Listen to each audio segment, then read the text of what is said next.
స్వచ్ఛమైన నాణ్యమైన గౌదర్పార్ పూజా ఉత్పత్తులు www.gaudarpar.com ద్వారా ఆన్లైన్ లో ఆర్డర్ చేయండి. మీ ఇంటిని దేవాలయంగా మార్చుకోండి.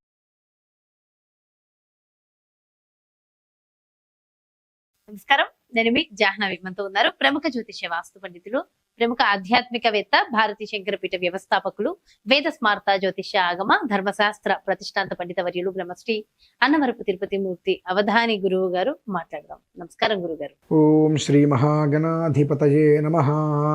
గురుగారు, ప్రస్తుతం మనం చూస్తుంటే అనర్థాలు విపరీతంగా పెరిగిపోతున్నాయి. అంటే పాప ప్రక్షాళన అవుతుందా కాదా అన్న స్థితిలో ఉన్నాం. ప్రతి ఒక్క మనిషి ప్రక్షాళన అనేటువంటిది పక్కన పెడితే శుక్రుడు కేతువు కలయిక వలన అఘాయిత్యాలు ఘోరాలైతే ఎక్కువగానే జరుగుతాయి. స్త్రీలకు ఏ మాత్రం రక్షణ లేని స్థితిలో ఉన్నాము, ఆర్థికంగా ఇబ్బందులు పడుతున్నాం. ప్రస్తుతం ఏమైందో ఎక్కడ చూసినా, ఎవరి నోట్లో నుంచి విన్నా నాకేం బాగాలేదు, నాకు అస్సలు బాగాలేదు, నా చేతిలో డబ్బులు లేవు, నాకు మానసికంగా అసలు ప్రశాంతంగా లేదు, సూసైడ్ చేసుకోవాలనుకుంటున్నా, ఇట్లాంటి విషయాలు ఈ మధ్య కాలంలో గత వారం 10 రోజుల నుంచి అయితే విపరీతంగా వింటున్నాం. అసలు వీటన్నిటికీ గల కారణాలు ఏంటి? మీరు అన్నట్టు శుక్ర కేతు అంటే ఏవో గ్రహాల కలయిక అయితే ఉంది కాబట్టి ఇదే విషయాన్ని మనం జూన్లో చెప్పుకున్నాం.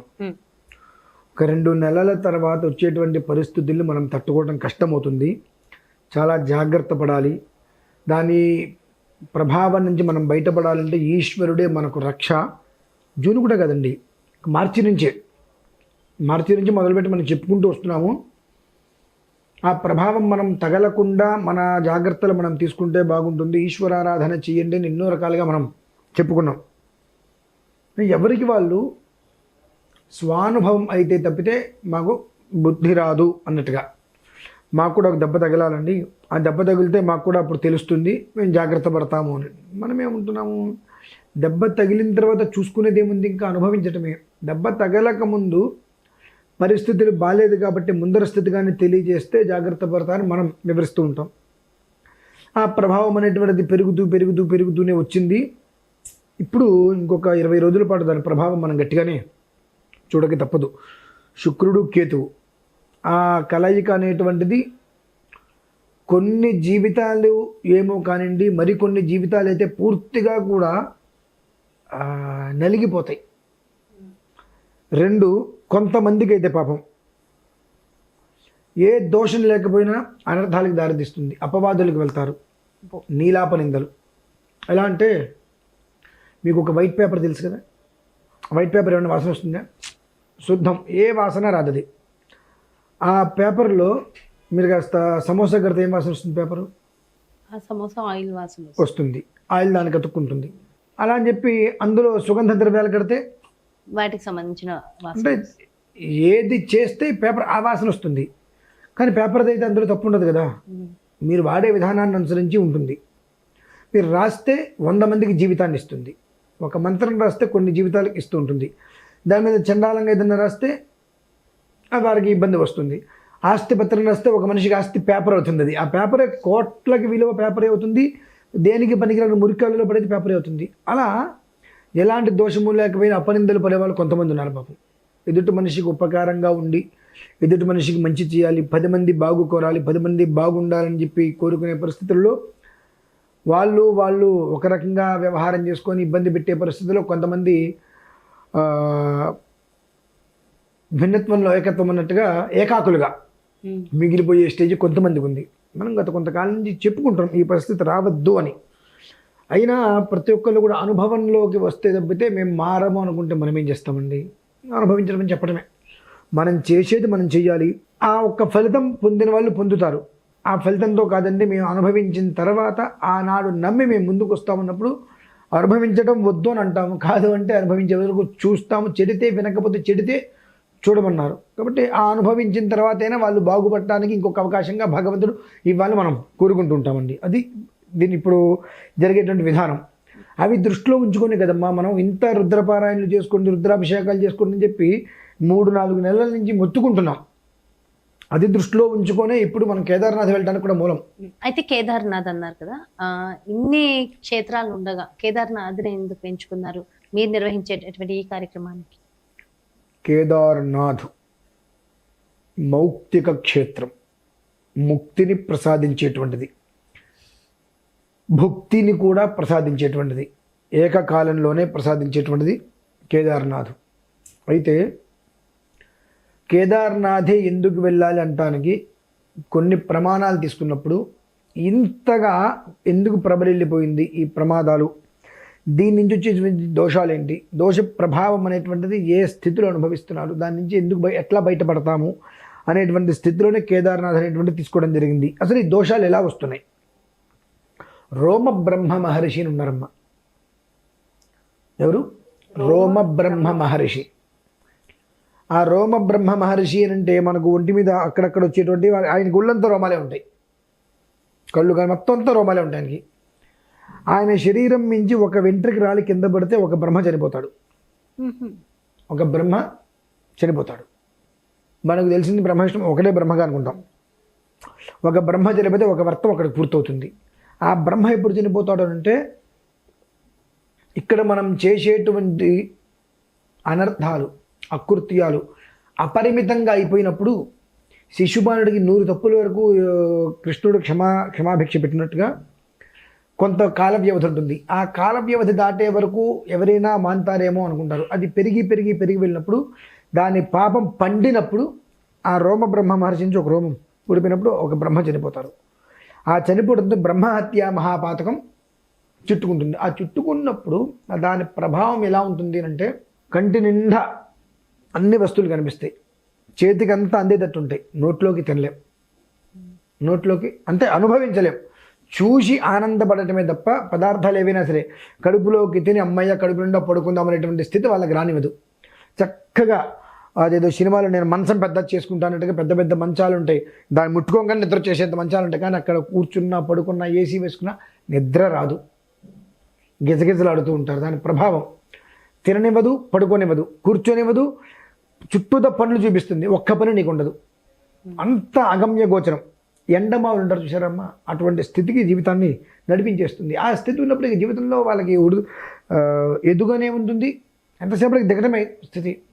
అటువంటి ఉత్కృష్టమైనటువంటి బ్రహ్మహత్య మహాపాతకం ఇటువంటి దోషాల నుంచి బయటపడగలిగితేనే వాళ్ళకి మరొక జీవితం అనేటువంటిది ఉంటుంది. దానికి మూలంగా ఆ సోమవతి అమావాస్య చెప్పడం జరిగిందమ్మా. శ్రావణ మాసాన్ని నభో మాసము అంటారు. నభోంతరిక్షం గగనమనంతం సురవత్మకం అని. ఈ నభో మాసము అంటేనే చాలా అంటే చాలా, ఇక ఆ చాలాకి ఇంత లేదు, అంత గొప్పది నభోమాసం. ఆ నభోమాసంలో వచ్చేటువంటిది అమావాస్య. ఆ రోజు మనకు సోమవారం. ఈ సోమవారం అనేటువంటిది సోమవతి అమావాస్యగా మనం స్వీకరిస్తే మొట్టమొదటి శ్రావణ మాసం మొట్టమొదటి రోజు మనకు ప్రారంభమైంది, చివరి రోజు సోమవారంతో ఎండింగ్ అయింది. పౌర్ణమి కూడా కాలత్రయం అంటారు దీన్ని. దీంట్లో మనం చూసుకుంటూ వస్తే ఈ సోమవతి అమావాస్య ఇప్పుడు మనం ఏదైతే కేతువు శుక్రుడు కలయిక ప్రభావం అన్నామో ఆ కేతు నక్షత్రం మఘా నక్షత్రంతో మనకు వచ్చింది. ఆ రోజునాడు మనం అక్కడికి వెళ్ళి చేసుకోవటం వల్ల ఏమిటి అంటే ఈ రోమ బ్రహ్మ మహర్షి నుంచి రోమం ఒకటి కింద పడిపోయి వచ్చేటువంటి బ్రహ్మహత్య మహాపాతకంతో ఎన్ని లక్షల మంది ఎంత మానసిక క్షోభను అనుభవిస్తారో అనేటువంటి విషయం పక్కన పెడితే ఆ క్షోభ నుంచి పూర్తిగా బయటపడేటువంటి అత్యున్నత ఏకైక మార్గం ఆ రోజే. నాకు వారం రోజుల తర్వాత నేను వెళ్తానండి, నమస్కారం వచ్చుకో, ఉపయోగం లేదు. కొన్ని పర్వదినాలు కొన్నిట్లకి ప్రత్యేకంగా సూచింపబడుతుంది. ఆ సూచింపబడినటువంటి రోజే మనకు ఇటు ముక్తిని అటు భుక్తిని రెండు ఏకకాలంలో ప్రసాదిస్తుంది. అది మనకి ఎప్పుడైంది? 2వ తారీఖు అయింది అమావాస్య, సోమవతి అమావాస్య. కాబట్టి ఆ రోజు నాడే నేను అక్కడికి వెళ్ళాలి. పూర్వాంగం ఉత్తరాంగం కలిసి 36, 38 పూర్వాంగం ఉత్తరాంగం కలిపి ఇవి శివ సంకల్పాలు.